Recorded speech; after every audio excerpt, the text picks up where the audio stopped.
감사합니다. 오늘은 사도행전 2장 1절에서 4절까지의 말씀입니다. 사도행전 2장 1절부터 4절까지의 말씀을 제가 읽도록 하겠습니다. 여러분들도 같이 눈으로 혹은 입술로 따라 읽어주시면 좋겠습니다. 읽겠습니다. 오순절날이 이미 이름에 그들이 다 같이 한 곳에 모였더니 호련히 하늘로부터 급하고 강한 바람 같은 소리가 있어 그들이 앉은 온 집에 가득하며 마치 불의 혀처럼 갈라지는 것들이 그들에게 보여 각 사람 위에 하나씩 임하여 있더니 그들이 다 성령의 충만함을 받고 성령이 말하게 하심을 따라 다른 언어들로 말하기를 시작하니라. 네. 오늘 사도행전 2장 말씀을 통해서 하나님은 어떻게 복음을 전하게 하셨는가? 에 대해서 나눠보도록 하겠습니다. 첫 번째, 성령의 능력으로 전하시고, 두 번째, 다른 언어들로 전하게 하시고, 세 번째, 이제 한국교회사에 대한 부분이죠. 한국교회에 대한 부분입니다. 우리말로 전하게 하셨다. 이렇게 되어 있습니다. 그래서 같이 나눠볼게요. 네, 첫 번째, 능력으로, 성령의 능력으로 전하게 하셨다. 그랬습니다. 1절, 2절 보면은, 함께 나눈 말씀 보면은, 오순절이죠? 예수님이 돌아가시고 나서 오순, 그러니까 50일이 지난 거죠. 그 날이 지나니까, 50일이 지나니까, 마가의 다락방에 모여서 기도하는 사람들 가운데, 하늘로부터 급하고 강한 바람 같은 소리가 있어. 바람에 대해서 나오고요. 이제 또 후에 보니까, 불에 대해서 나옵니다. 불같이 갈라지는 것들이 있었다. 이제, 다른 말씀에 또 나오죠. 바람과 불에 대해서 이렇게 나오는데 그것이 이제 능력을 뜻한다라고 하는 겁니다.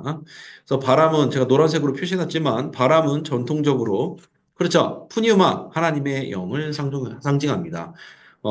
창세기에 보면 나오잖아요. 태초에 하나님이 천지를 창조하실 때 인간을 어떻게 만들으셨어요? 하나님의 손으로 직접 흙을 빚으셔서 하나님의 형상을 만드시고 그 코에 푸니우마 바람을 불어넣었다. 그렇게 나옵니다. 그래서 인간이 생명이 되었다. 살아있는 영이 되었다라고 말하죠.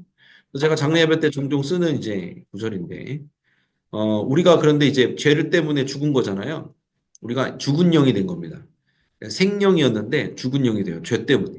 하나님의 말씀에 불순종해서 죄 때문에 죽은 영이 되는데, 누구 때문에 다시 그 영이 산 거죠? 살리시는 영이신 예수 그리스도로 말미암아 우리가 살리시는 영 때문에 우리가 다시 살아서 생명이 되었다라고 성경은 기록을 하고 있습니다. 그래서 에스겔서에서도 비슷한 내용이 나오잖아요. 마른 뼈에 이곳저곳 동서남북에서 바람이 불어와서 살아나게 되죠. 뼈가 서로 연결되어지고 피부와 근육으로 덮이게 되고 사람이 살아나서 지극히 큰 군대가 된다라고 나옵니다. 그래서 하나님의 영이 들어가면 죽은 자는 살아난다라는 걸 말씀드리고요. 성령에 대해서 얘기를 합니다. 그 불에 대해서도 또 나오는데 불같이 갈라진 것들이 보여서 막 이렇게 나오잖아요. 기도하는 사람들 머리 위에 그 불이 보였다. 그래서 우리 옛날에 이제 어르신 목사님들 보면 이제 불 받아라 그러면서 불 막 이렇게 하시고 그러셨는데 상징적인 의미겠죠? 그래서 모세가 출애굽에 보면은 모세가 떨기 나무 가운데 있는 불꽃 가운데서 이제 하나님을 만나게 되죠. 하나님의 부르심을 받는 장면에 불이 등장하고요. 또 한 군데 이제 불이 등장하는 장면이 시내산에서 십계명을 받을 때, 시내산에서 모세가 십계명을 받을 때 바람이 일고 진동이 일고 그 다음에 불 가운데서 강림하신 하나님께서 오라는 말씀을 하십니다. 모세만 올라오라. 그래서 모세가 하나님께 십계명 언약판을 받게 되는 장면이 나옵니다. 그래서 성령의 능력으로 우리가 하는 겁니다. 그러니까 우리가 혼동하면 안 돼요. 우리가 한국에 있기 때문에 한국은 옛날부터 수백 년, 수천 년 동안 무속신앙이 발달한 나라였거든요. 그래서 우리가 성령을 어떤 식으로 이해하냐면은 우리가 마치 성령을 부리는 것처럼 이해를 해요. 성령님이 우리에게 능력을 주시면 우리가 성령을 부리는 거죠. 성령의 능력이 우리 막 손끝에서 발끝에서 혀끝에서 막 나온다. 약간 이렇게 생각을 하거든요. 그거는 약간 무속신앙적인 전통에서 생겨나는 인식입니다. 성령에 대한 인식이 잘못된 부분이 있는 거거든요. 오히려 반대예요. 그렇게 말했던 사람이 성경에 나와요. 사도행전에 보면은 바예수인가요? 지금 이름이 기억이 제대로 안 나는데 그 사도들이 그렇게 성령으로 누군가에게 방언을 주고 성령 세례를 주고 이런 걸 보고 돈을 주고서 나도 그걸 배우고 싶다 이렇게 말하거든요. 그 되게 무속신앙적인 전통에서 나오는 생각인 거거든요. 우리는 어떻게 이해해야 되냐면요. 이런 겁니다. 성령님이 나를 이용하시는 거예요. 아시겠죠? 성령님이 나를 운행하시는 거예요. 나를 움직이시는 거예요. 성령님이 움직이시면 내가 쓰임을 받는 거예요. 그 완전히 반대 개념인 거예요. 우리가 성령님을 사용하는 게 아니라 성령님이 우리 안에 오셔서 인격적인 성령님이신데 우리 안에 오셔서 우리를 우리의 마음 가운데 심령 가운데 오셔서 우리를 사용하시는 겁니다. 아시겠죠? 이해가 되시겠죠? 그래서 성령의 능력으로 전한다는 건 막 어떤 신비주의적이고 그런 것들이 아닙니다. 우리가 쓰임 받는다는 것은 주님의 인도하심을 받은 우리가 도구되는 일들입니다. 그래서 여러분들이 그런 부분에 대해서는 잘 이해를 하시면 좋을 것 같고요. 성령의 능력으로 전하기 때문에 나의 의가 세워질 틈이 없어요. 그러니까 하나님의 인도하심 따라 살아가다 보면은 저절로 그렇게 쓰임을 받게 돼 있는 거고요. 그 안에서 성령님이 우리를 적재적소에 사용을 하시는 겁니다.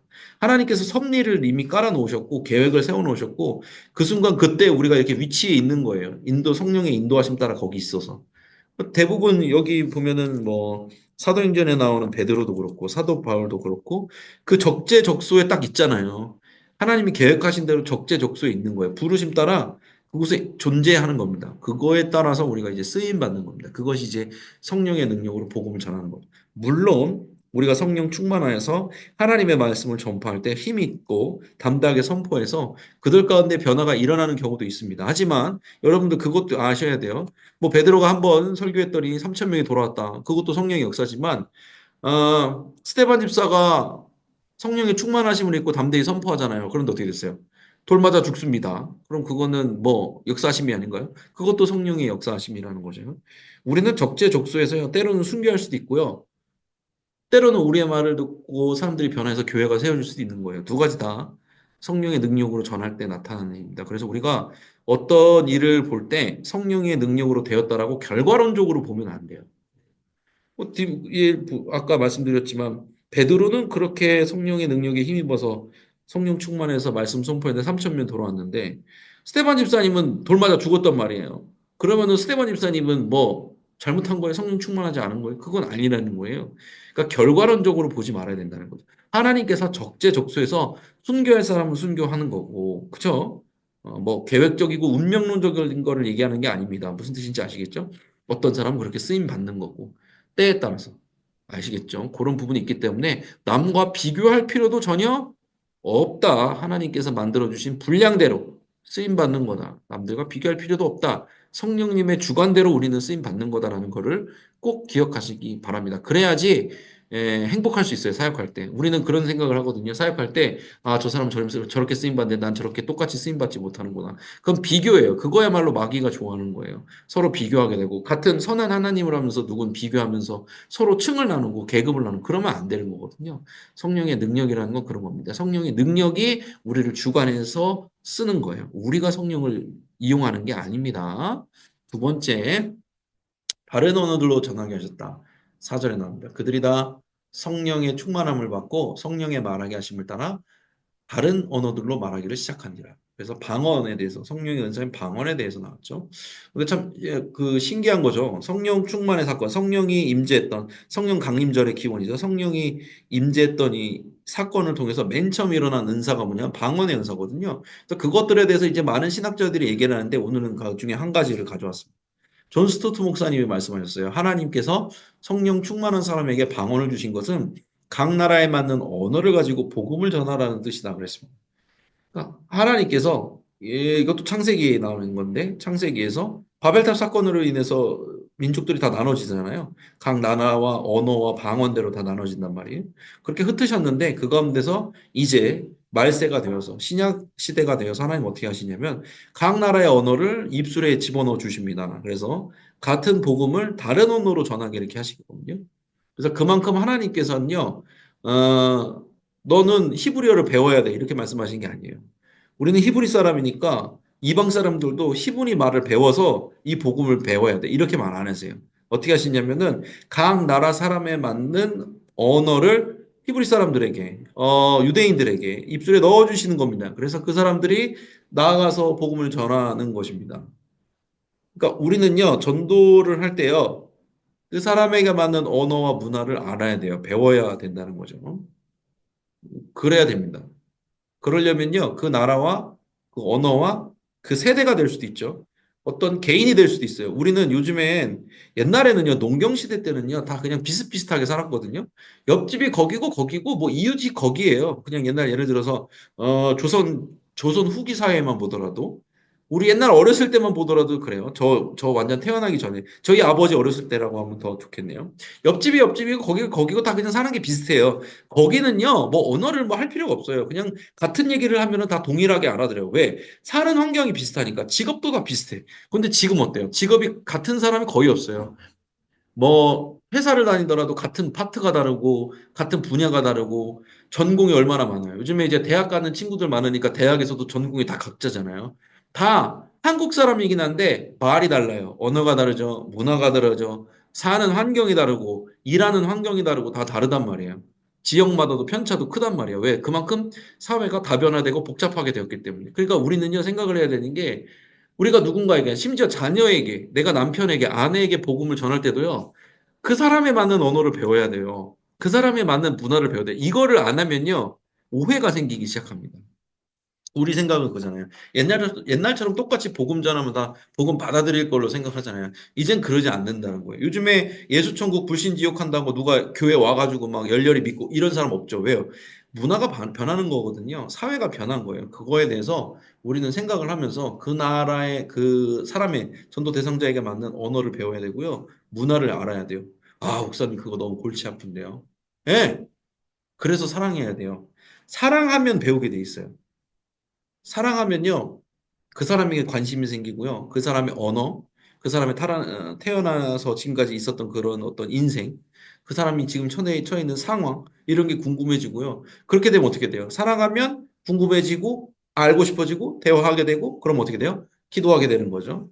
그러면서 전도가 되어지는 거지, 단순히 예전처럼 선포한다고, 단순히 예전처럼 가르친다고, 훈계한다고 예수님 믿는 일은 이제는 거의 일어나는 경우가 없습니다. 거의 없다고 했어요. 있긴 있어요. 근데 많이 없습니다. 그래서 주님이 성령님이 우리 안에 오셔서 하는 작업들이 뭐예요? 방언을 주신 것처럼 우리에게 사랑의 은사를 주셨잖아요. 사랑의 은사로서 사람들에게 다가가서 사람들의 언어를 배우고 문화를 배우고 그러면서 진정 영으로 생각하는 마음도 생기고 기도하게 되고 그러면서 어떻게 보면은 전도가 되어진다라는 겁니다. 예수님이 제일 대표적인 분이시잖아요. 예수님이 하늘에 계신 분인데 이 땅에 내려오셨잖아요. 인간의 몸을 입고 직접 몸소 문화 체험을 하시기 위해서 이 땅에 내려오셔서 인간의 언어를 쓰시고 그렇죠. 천국의 언어를 하시는 분이 인간의 언어를 쓰시면서 인간의 몸을 입고 직접 전도를 하러 다니셨습니다. 우리는 어떻게 될까요? 아, 목사님, 쉽지 않습니다. 네, 당연하죠. 쉬웠으면 주님의 능력이 필요 없겠죠. 성령의 능력이 필요 없겠죠. 그런데 우리가 못하니까 성령의 능력이 필요한 겁니다. 그래서 생각을 해 보시기 바랍니다. 각 나라에 맞는 언어, 그 방언을 왜 주셨을까라는 거는 주님이 그만큼 전도 대상자들을 사랑하시기 때문입니다. 그들에게 맞춰주시고 싶은 부분이 있기 때문입니다. 그래서 여러분들도 다른 언어를 생각을 해 보시기 바랍니다. 내가 지금 생각하는 그 사람에게는 어떤 언어로 접근해야 될까를 사랑의 마음으로 잘 생각해 보시기를 바랍니다. 그래서 마지막으로는 이제 우리나라 한국교회에 대한 얘기인데요. 우리나라 복음의 시작에 대해서 나왔죠. 1882년 3월 24일 로스 선교사님이 성경 번역을 했습니다. 누가복음을 번역했는데 그래서 그 누가복음 책이 예수 성교 누가복음 전서라고 해서 번역을 했죠. 여기서 이제 그때 당시에 조선 사람들이 네 분 정도가 함께 협력을 했습니다. 그래서 첫 한글 특징이 요 외국 선교사님과 조선 분들의 협력으로 완성됐는데 여기 분들 중에서 이제 평안도 분들이 계셨나 봐요. 그래서 평안도 사투리가 포함됐다. 아무래도 평안도 사람들은 더 많이 전도가 됐겠죠. 그쵸. 그래서 제가 밑에 써놨어요. 그 나라 말로 복음을 선포하는 것이 가장 효과적입니다. 선교사님들도 그래서 언어 공부하시잖아요. 그러니까 우리도 마찬가지예요. 그 세대의 말, 그 사람의 말로 복음을 전하는 게 가장 효과적이다라고 말합니다. 그래서 교회에 데려올 생각하는 거 좋은데 그 전에 내가 먼저 그 사람들의 세상에 대해서 공부해야 됩니다. 내가 전도할 그 전도 대상자들의 생각, 그리고 그 사람들이 살고 있는 세계에 대해서 알아야 됩니다. 선교사의 마음을 가지고 와야지 복음을 전할 수 있다라는 거 함께 나눠봤습니다. 그래서 오늘 세 가지 함께 나눴습니다. 하나님은 어떤 방법으로 복음을 전하게 하셨는가? 성령의 능력으로 전하게 하셨다고 했죠. 성령의 능력. 우리의 힘이 아니라 성령의 능력으로 하게 하셨다. 두 번째, 다른 언어로 전하게 하셨다. 공부해서, 사랑해서 우리말로 전하게 하셨다는 부분을 나눴습니다. 몇인가요? 49분이군요. 적절한 시간이라고 생각을 합니다. 자, 이제 여러분의 얼굴을 보면서 공지사항을 나누도록 하겠습니다. 대신만 계속 진행하고 있습니다. 이제 우리 수원 지역이 넓어요. 수원 지역이 8속이기 때문에 이제 요번 주 내로 끝납니다. 그래서 8지역이 마감되고요. 그다음부터 이제 6지역, 2지역 해서 이제 쭉쭉쭉쭉 진행될 예정입니다. 다시 말씀드리지만 애써오고 계셔 주셔서 감사하고 또 신방 준비하는 가운데 우리 속장님들, 부속장님들 기도로 많이 준비해 주시면 감사하겠습니다. 신방 기도 제목은 2주 전에는 알려주셔야지 제가 어느 정도 정리를 하고 머릿속으로 구상을 하고 기도하면서 어떤 말씀을 전할지 고민을 하고 갈 수 있을 것 같습니다. 그래서 신경을 써주시고 알려주시고 변경사항 있으면 언제든 알려주시면 좋을 것 같고요. 추가 신방 환영입니다. 속회에 다 모였는데 어떤 분이 무슨 일로 못 모였어요? 가면 돼요. 추가 신방 기간에 가면 돼요. 속회 신방이니까 충분히 여력이 좀 됩니다. 그러니까 알려주시면 감사하겠습니다. 금요 회복 기도에 내일 모레예요 벌써. 시간이 너무 빨리 가가지고 제가 당황스러웠어요. 그 믿음교구 속장님, 부속장님들 특송이 있습니다.